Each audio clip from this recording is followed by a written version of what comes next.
Yeah, my name's Russell Frost. I'm a commercial rock lobster fisherman in the western zone of Victoria. I've been fishing Bass Strait in the Southern Ocean for the last 45 years. Live in Apollo Bay, director of the Apollo Bay Fishermen's Co-op on the Research Assessment Group for Victorian Fisheries Association. I suppose, how long ago? 25 years ago now, I was approached to do a bit of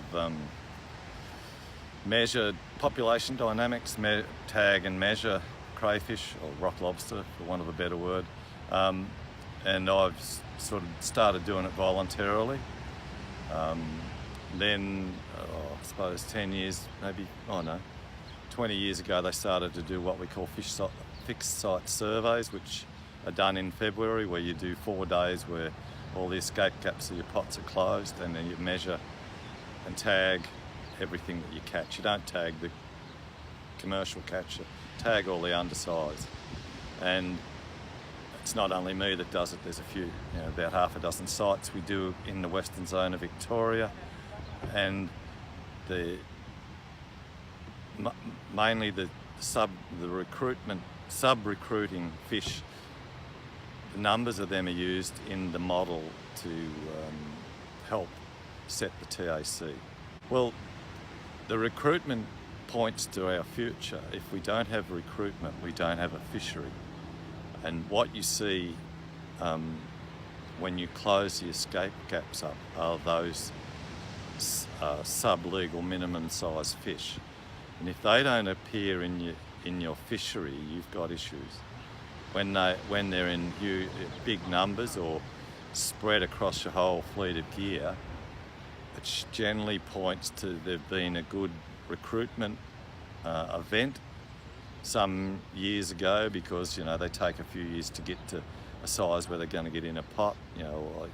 And this year, in the first survey I did a week or so ago, I was very happy with the cohort of fish that we found in about the 75 to 90 mil size range. That's carapace length, which will probably recruit into the fishery in 2 to 3 years. And compared to last year, probably double, maybe triple the amount of fish that are going to recruit, which means that there's a healthy stock coming into the commercial and recreational fishery in the western zone of Victoria. Well, it sort of makes you more, cognizant of what's going on in the ocean. In the past, when I started fishing, it was there was very little restriction other than pot numbers, and it was open slather.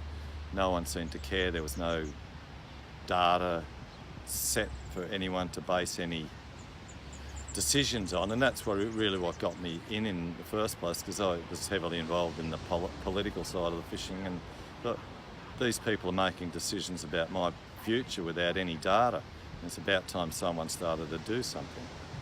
And I have a university background and an inquisitive mind, so I thought, I'll just start to do a bit of this work and see if I can get a bit of support out of the department. And I was lucky, there was a few good people there that seen the benefit of it and helped me get a permit to do it.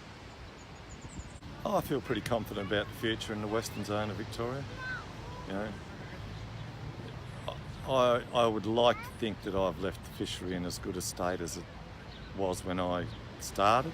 I know it's probably not, but I think the steps we've taken and the stuff we're doing now will hopefully get it back to where it was.